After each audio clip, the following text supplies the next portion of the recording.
ఇండియాకి వెళ్ళాం. అందులో మేము కొన్ని ప్లేసెస్ కవర్ చేసాం. ఇప్పుడు మనం కోనార్క్ సన్ టెంపుల్ గురించి మాట్లాడుకోబోతున్నాం. గైస్, ఇదే Konark sun temple entrance. Guys, ఇక్కడ కోనార్క్ సన్ టెంపుల్ ఎలా కట్టారని ఇక్కడ చూడొచ్చు. ఇది కోనార్క్ మ్యూజియం. చూడండి గైస్, ఏనుగును ఎంత బాగా చెక్కారో. ఇప్పుడు మనం టికెట్ కౌంటర్ దగ్గరకు వచ్చేసాం. ఇప్పుడే మేము టికెట్ తీసుకున్నాం. పర్సన్ కి 40 రూపీస్ పడుతుంది.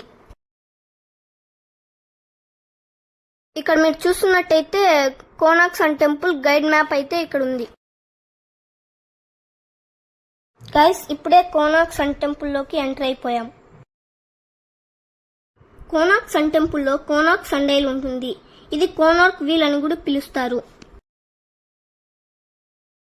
కోనార్క్ సన్ టెంపుల్ ఒక మోనుమెంటల్ 13th సెంచరీ ఆర్కిటెక్చరల్ మార్వెల్. ఈ కోనార్క్ సన్ టెంపుల్ ని 1250వ శతాబ్దంలో రాజు నరసింహదేవ కట్టించాడు. ఈయన ఈస్టర్న్ గంగా డైనాసిటీకి చెందినవారు. వారు ఈ టెంపుల్ కి యునెస్కో హెరిటేజ్ సైట్ గా గుర్తించారు. ఇక్కడికి